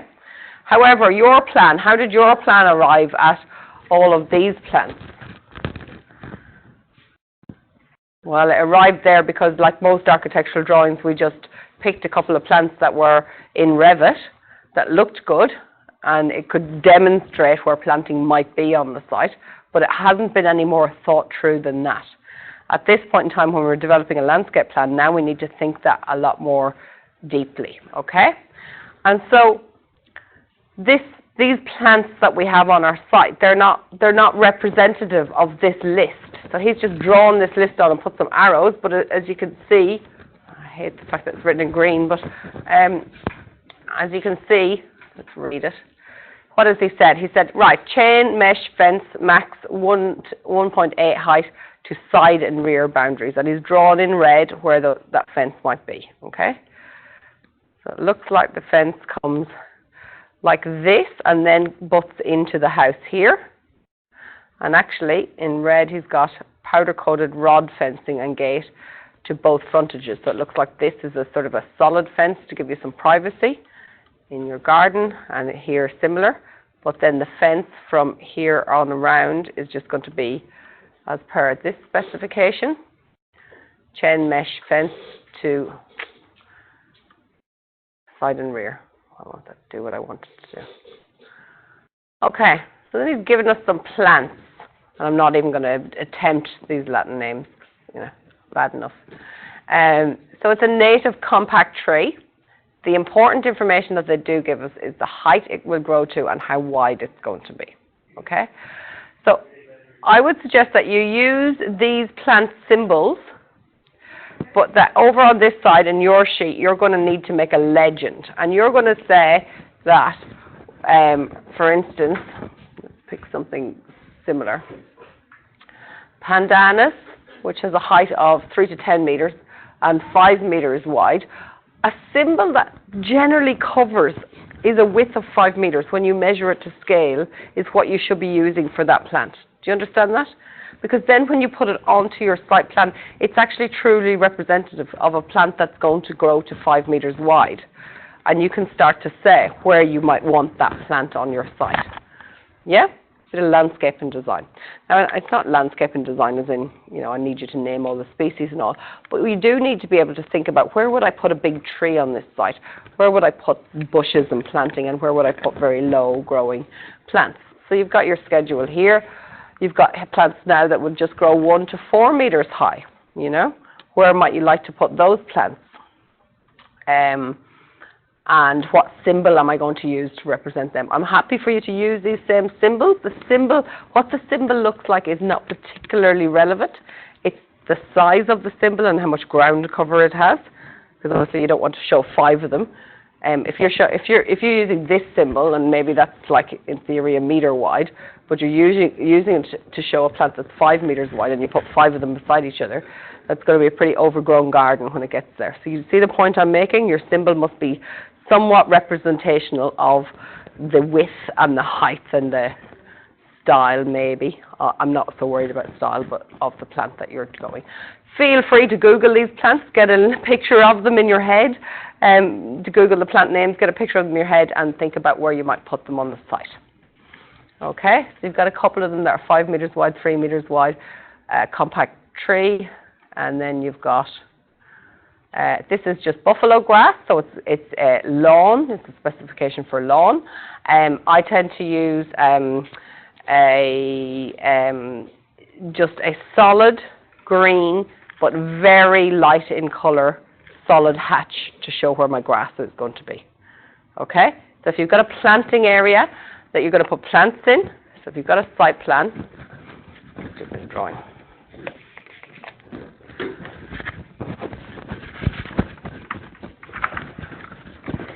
Rub all this out.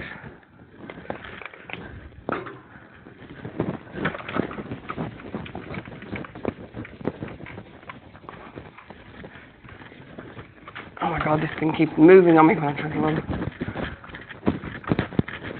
I have to chase it around the room.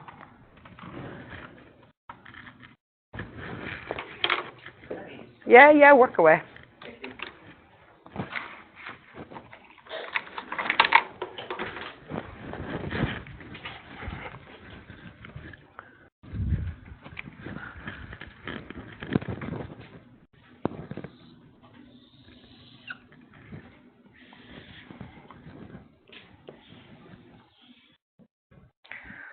So if you've got a site plan and then you're going to mark out where the building is.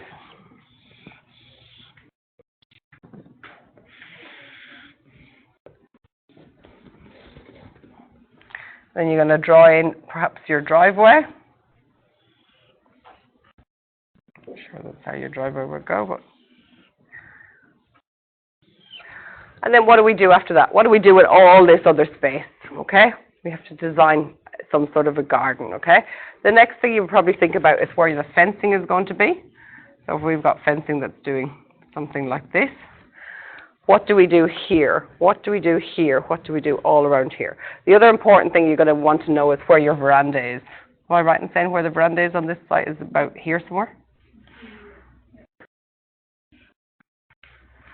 Something like that. So obviously, remembering that the planning scheme wants us to extend the house out beyond the living area, and so maybe beyond this veranda.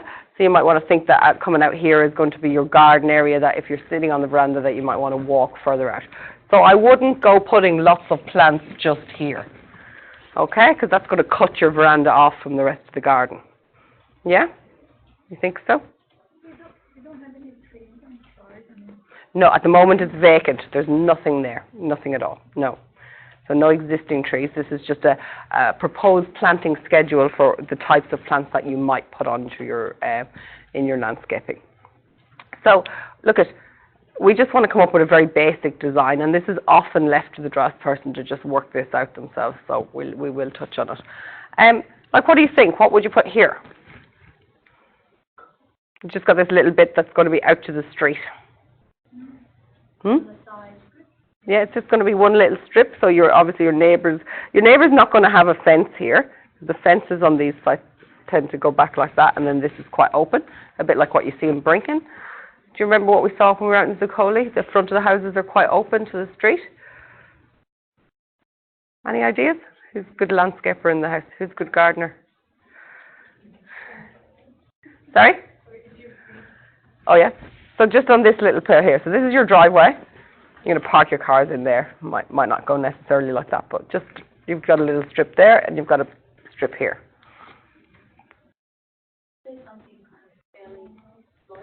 Something fairly low. I would put some low planting here, because this is always going to be a really awkward little spot to mow the grass. So if we just say that we put low planting there, sometimes people like to do another little bit on the other side to give it a bit of shape. And then we're going to say that the rest of this area is, I don't know, grass, perhaps. You might want to put some planting up along the fence. That's always good. Now, when you've done this area of planting, and I'm not saying this is what you should do, you just do that, right? Because that line, and please make it a curved line, don't make it straight, okay? That line is the edge of your planting bed, okay? So we don't, when we put grass in then, if we're going to put grass in this area, and I would do this in a solid hatch, I'm not going to spend all day here shading all that in. But that is going to be a solid hatch showing where there's grass. And over here on your legend, you're just going to say grass. And whatever it says there about the buffalo grass. Okay? But you do, I don't want to see the grass in here between all the plants. Nobody can mow that. Okay? So don't ever do that. So in between plants in Darwin, we put mulch. We don't try and get our lawnmower in around all the plants, or at least not unless they're big trees maybe, but not bushy plants, okay? So you're going to do some sort of planting and then grass area, okay? I assume that you're going to have grass area around here, but again, if you want to have some planting up around the back of the site, you might continue that on and just do a, you know what I mean? So in this area is your big trees, plants, maybe a big tree in the corners is always good, bit of focal points out to the corners, some lower plants along your fence line, and then the area in here again is grass. Okay? We don't tend not to put lots of plants up against the house, because if you have soil against your house, it's like an issue for termites and things like that. You can do it, there are ways to do it, but we tend to try and keep planting away from the house, but put grass around it. Don't forget that around your house as well, on your site plan, you probably have a mowing strip, at least a mowing strip, or maybe a pathway that sits around the house as well. There'll definitely be one there. Okay? So you want to be thinking about your pathway, where your grass finishes up to the house, where your planting is going to go, okay?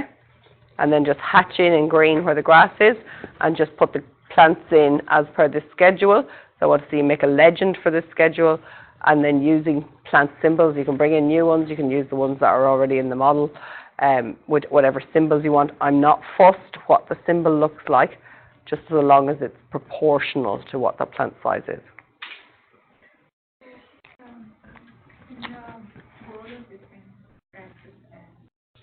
Yeah.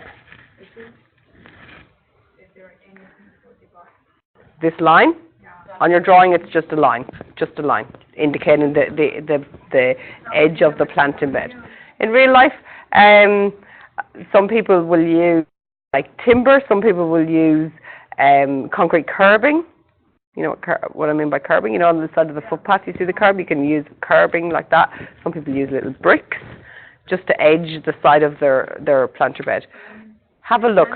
We can't put anything there. You have to do something to divide this together. You don't have to. Some people just have grass that finishes and then the mulch starts and there's nothing in there. The reason why we do the edging is because over time with erosion, the soil, the mulch from your bed will come out over your grass and they'll start to mix a little bit. But you don't, and people do it for practical reasons, but you don't, there's nothing to say you have to have something there. But I just don't want to see, because I've seen it before, where people have put plants in and they've put grass all over the site. That's all the point I'm trying to make here, is that you need to have an edge. Whatever your planting area is, I need to see that line that is the edge of that planting area. It does not need to look like this, okay? It can just look like I've put a spot here for planting. You decide what you want to do with your house. Thinking about where your external areas are, thinking about, like I would especially say when you have a veranda area like this, I would always put a nice feature tree in that corner, because that's your focal point, and it's drawing your eye, and what that does is it makes your site feel bigger, because you're looking on the diagonal out to the longest view that's already contained within your own site. I always think about planting against fencing, because it gives you a level of privacy, especially if it's chain wire mesh fencing, which they have here, which I'm sure is not allowed in Zuccoli. But you know, if you have something like that, you really want something. A fence on its own is not pretty to look at. You want to start dressing that fence or breaking it up a little bit with some planting. Couple of feature trees. I quite like a feature tree maybe at the front of the house. In this part of the garden, especially where you've got that divide between the house and the road. Nice feature tree there. And I don't mind if you've got one feature tree, you know, in the lawn area, because if you've just got a trunk of a tree and you can mow up to that, that's fine. But nobody wants to mow underneath the bushes. So don't plant grass in there. Don't put that on your landscaping plan. don't get too stressed about the landscaping plan. It is something that you do need to put in with a planning application, and you will do lots of them. But you know, it's not really part of an architectural design course to teach you how to do a landscaping plan in terms of what plants do what and all of that. But we just give you this planting list, and you can just work with that. You can have a quick Google of them, see what they look like, and come up with your own design for that. But it actually often is left to the drafts person to come up with a landscaping plan. So it's just something we need to do. That's it. That's it. Landscape architect. Such a thing, you know. That's what they're actually called, landscape architect. Yeah, in landscape architecture. Oh, fantastic. Oh, no. What's going on in your family?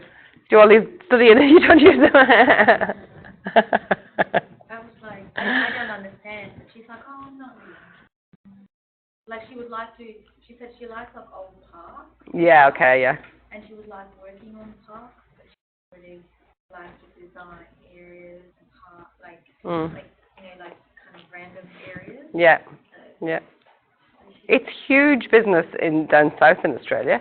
Like all the city councils, they all hire landscape architects to do all the public areas. So it's hard landscaping as well as soft landscaping. So in landscaping design they talk about hard landscaping being the curbing and the pathways and the driveways and, you know, water fountains and seating and, you know, skate parks even, all these kind of things. That's all the hard landscaping. So anything obviously that has to be built. And then you get the soft landscaping, which is all your plants and trees and grass, and so that where the two of them meet is really the job of a landscape architect, and they do some great work. oh, yeah. Fantastic, amazing projects. We looked at some earlier this year, didn't we? Yeah. Yeah, I was familiar with it, but with the Adelaide nursing home. That was pretty amazing. You know, they had like creative and purposely chosen the plants that attract wildlife, like native, like a lot of native Birds and bees and insects. For elderly people, so it's like, you know, they get part of it, and then having their little areas for planting little herbs and things that they wanted to do, and then like a quiet area for where the water feature is. They could like Read or listen to the water. it was Yeah. So I'm a firm believer that when we design buildings, we need to design areas around those buildings that are pleasant for the building users to use, even if it's just somewhere to go and sit and have lunch, or, you know, in a dwelling. That's obviously even more important because people live there and that's their outdoor environment. But all public buildings, especially hospitals, schools, you know, we shouldn't just think about the building. We should also think about the landscape around it and how, you know, the children or the patients interact with that as well. We shouldn't always be thinking about keeping people in buildings all the time. They should use the outdoor area too. Are we including our shed with the planning application? Or? Yes, we do need to include our shed with the planning application. If it's going to be there, it has to be on site. Yeah, it'll have to be the same setback as well. So you might have to move your shed. So remember, your shed just went in as the concept design, and now the shed might have to be moved off the boundary somewhat. And also, you know, if you've got a shed, and let's say your shed has to be moved off a boundary and it now sits here, what's happening to this space around it? Are you going to plant it? Are you going to provide a pathway from the veranda to the shed? How do people walk there? Are you going to end up with a big trail across your grass because everybody, you know, walks over and back to the shed to get everything out and wheels their bikes across the grass? And, you know, are you going to provide a path? One thing I was taught very early on about landscape design is landscape design works best if you don't include straight lines. So even if the path looks like it should just go from there to there, try not to do the diagonal path across the garden. It doesn't look good, okay? Have paths that wander through your garden and maybe go around a tree, or, you know, because it becomes a feature. That path becomes a feature of the garden in time to come, you know. Also, you know, a big strip of concrete through your garden never looks very good. If you're going to do a garden path, do it in pavers, do it in you know, the brick pavers or something like that, and make it a feature of the garden. Try not to disrupt the garden too much by building hard things in it that just don't look out of place in the garden. Okay? Yep. Just like on a personal, like, Yep. thing. For residential, how it gets checked at the end, landscaping, can you change landscaping, from the original landscaping plan to, if you want to change like positions of trees and bushes, do they check for that? No, not really. No, they generally don't. So they're quite strict, for instance, on in all industrial developments now need to have 3 meters of planting between the industrial thing and the roads. They're really strict about that sort of thing. If they come out and you've put bitumen or concrete across the whole thing, which a lot of companies like to do because they don't want to keep the garden, they will pull them up on that. They absolutely want to improve the look of our industrial areas. But for your own personal garden, I would say no. They just want to have a landscape plan in the front of how that looks like. I think for a lot of, the covenant usually dictates this, but I think if you come along later on and start building your fence out here, that they will object to that. But how you actually landscape and where you plant trees, like in all honesty, landscaping is a growing living thing. You know, trees die, you plant a new one. You know, you rearrange your garden.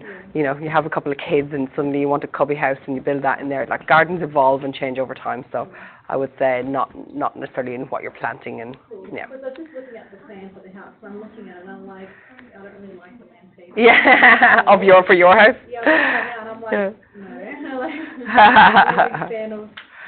Give us a look. You've got a landscaping plan there. Yeah, or. Yep. Yeah, landscaping plan. Yeah. They're usually thrown together by a draft person to satisfy the requirement of the planners. I'm just like, I want to ask if this can be changed. Yeah. I'm just like, I'm not liking it. I think when it comes to it, you know, it's fine. You'll be able to do whatever you want. Yeah. Yeah. It's not that strict. But we do need to include one. So that's a good example, the one you've got there, of what you need to do in terms of drafting on that. So, yeah. Yeah. So copy your site plan, new sheet in your set, calling it landscaping plan, and then developing up your landscaping plan from this. I won't go through all the different types of trees. You can put them into Google and have a look at what the pictures look like and decide for yourself. If you know about trees and plants and you want to add different ones to the landscaping plan, I've no objections to that. But this was just a list of planting. Okay.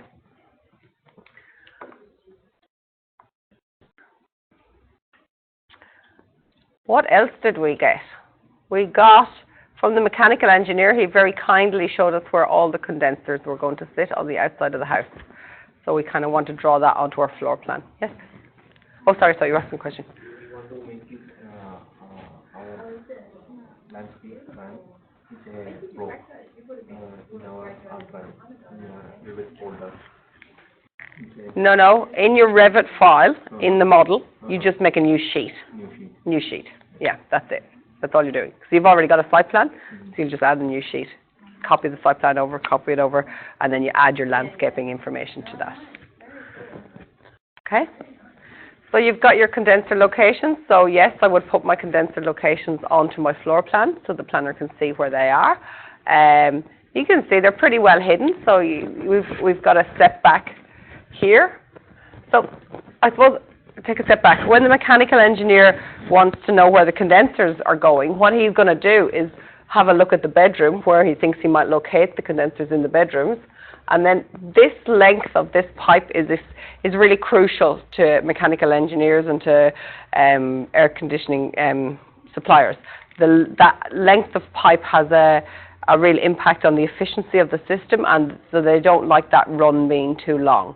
So they're always looking for external areas where this run can be minimized, and yet they want to be able to put the internal part of the air conditioner in a central location in the bedroom. So he's just marked up here where he might run that.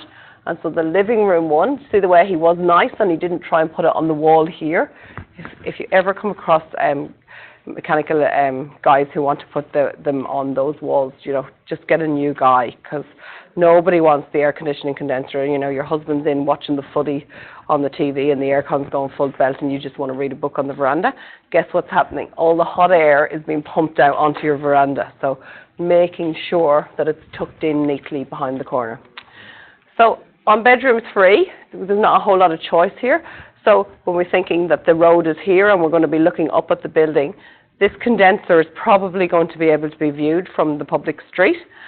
So we already know from our landscaping plan that we're going to have a fence here at a certain height. So hopefully we can just tuck that condenser maybe at a lower level in behind the fence. So it's not one of the features of the house that we see from the street.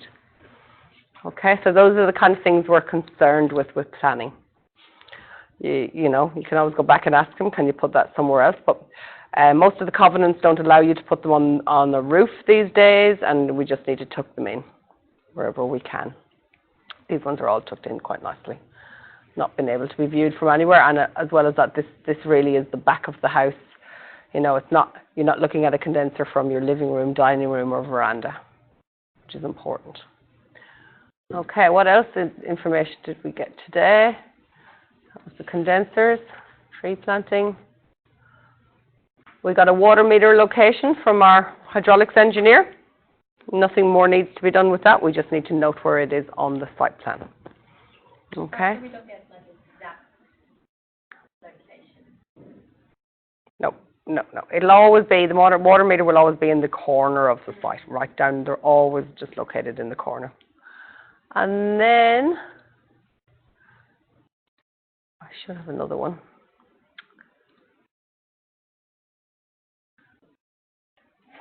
Water meter. You can get them from that before the season. You can, except that we weren't able to access it for this site. Yeah, so this is why we went outside of that. Hang on. We had it was something from the electrician as well, didn't we? Go in here.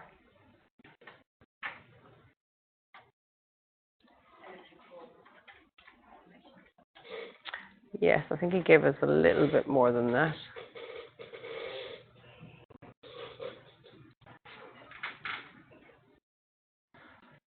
Mechanical, electrical, geotech, electrical.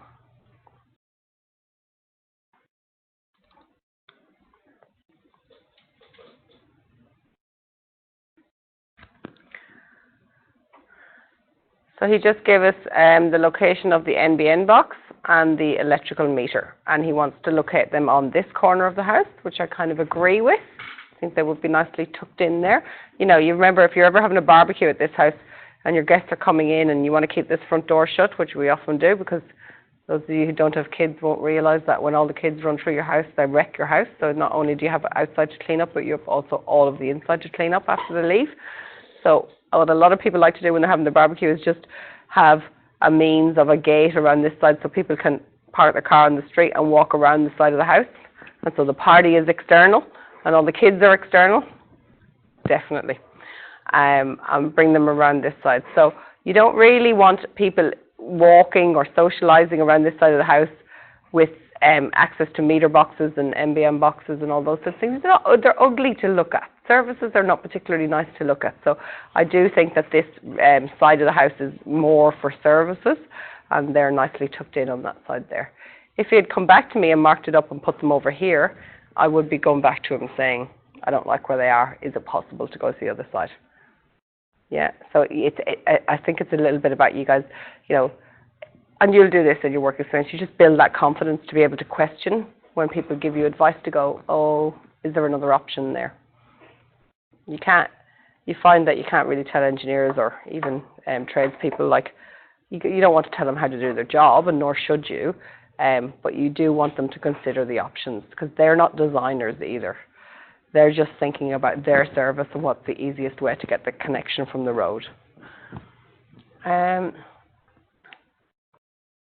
Did he say, is in this electrical, could somebody else open this, is this more than one page? I felt like there was more than one page on this. No, just one?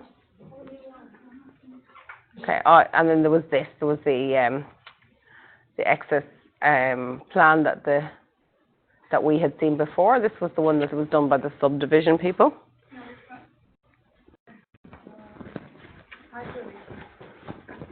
The hydraulic has more. Ah, yes, I knew there was one with a couple of pages. Okay, so this one, sorry, my screen is so not clear. So our site is 301. Can't even make out where it is now.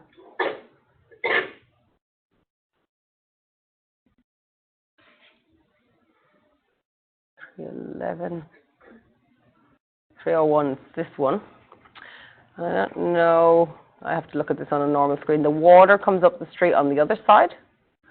And there is electricity coming through here. So I'm assuming that our electricity comes through.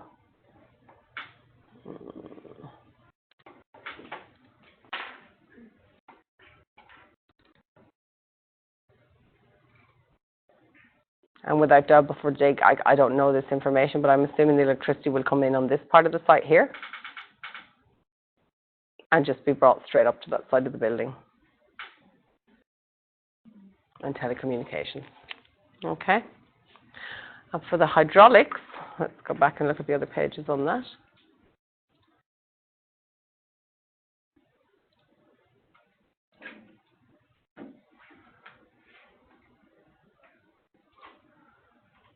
So it also gave us the location of a gas cylinder. I'm not crazy about that location for the gas cylinder. All right, it's got close proximity to the kitchen, but it's very close proximity to two windows, which I wouldn't be too happy with. And, you know, sometimes you get odors of gas and sometimes they explode. I certainly don't want them inside the window, so I would probably put my gas cylinder more up around the laundry here somewhere. And then also he's given us some diagrams for solar hot water, which you do need to add on to your drawings too. There's something very visual that you can see. But he's given you a location for them. Fine. It's set back so far down the side of the building that you won't see it from the road. You'll see it in the elevation. It needs to be drawn like this, but in actual fact from the road, you probably wouldn't see that. See it if you're coming up from this angle. What side are we on? You'll probably see it if you're driving up the street from there. Yeah, that way. That's okay. We just need to mark them on the drawing.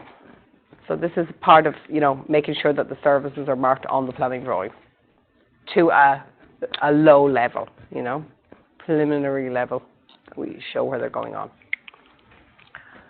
Okay, so that's all your responses from industry. And now you've got all that information. I feel like you're at a point now where you've got enough information to formulate your planning application, okay? So remembering the documents you need to complete the application form, statement of effect, your documentation, so adding this information on, also checking the checklist that we had, so making sure that all of those different things, the boundary lines, the north point, are all on your site plan and your floor plan, sections, elevations, and developing up your landscaping plan. And then last but not least, the letter of consent from the owner. Yep. As soon as you feel like you've got a draft, so you'll be working on this all day tomorrow, as soon as you feel like you've got a draft, which I'm assuming is going to be early next week, Monday, Tuesday, Wednesday, I'd like you to arrange a time to meet with me. I'm going to act as the town planner, and as if you're going to come and have a meeting with the town planner to present your proposal. At that meeting, we'll also mark up the drawings, anything that you're missing. We'll go through the statement of effect and have a look at what way you've presented your argument for seeking a waiver. And I'll give you some assistance with some markups, and then you'll have the rest of the week to fix that up before you submit. Okay? Does everyone feel comfortable with what they have to submit? You've got a lot of time to do it. We've got through a lot this week, and I do feel like you've got tomorrow and then all of next week to prepare the actual application and to do the meeting with the planner. Okay. Don't forget that if you have any queries, and I talking to the full-timers more when I say this. So at some point in this unit, we want to consult with a planner for real, so email them some query, and there will be more queries coming up when you get into the more complex stuff. I feel like we don't really need to have a query about this, but if there is something that comes up and you feel like you need to email, you got the email address the other day at the presentation, and you can email the planner your query about something that's in the planning scheme either. Okay, it's a public service, so you can email planners as well. But of course, I'm always here, and you can always ask me either. Don't know as much as the planners, but, you know, almost there. Any questions?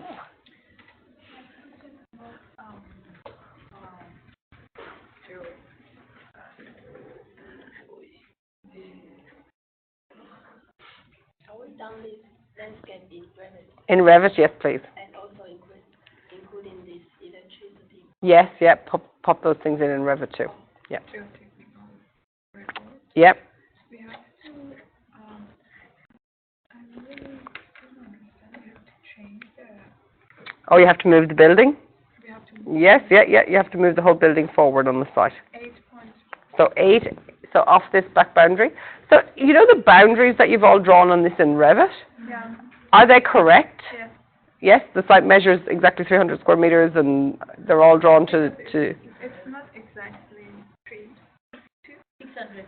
600 square meters, sorry. Yeah, it's 20 and 30. 20 and 30? Because Yeah. one of Yeah, that's fine, as long as they're correct. 9, it's exactly the same boundary. Why is it 29 now? Because it's a server plan. Oh, server plan said it's that. Okay. Yeah, that's what I mean. Just please check your boundaries that they're exactly the same as the survey plan. They should be. I'm assuming that's what you drew in the Revit class. But just to be sure, you don't ever apply for planning with the boundaries wrong on the site plan. You need to make sure that you verified your boundaries. Mhm. So we have to move this. Yeah. So you can't put anything. So you need to be 8.5 and let me know. Actually, can you all do that now? Can you all move your building? Because I want to see how far away from that front boundary you are now. From the back of it forward. From the back, you're moving it forwards. Yes. Forward, so I mean, So compliance and after this move. yeah, you'll have to move all the planting. No, not planting. I mean the major here. Oh, you mean yeah? No, it won't comply.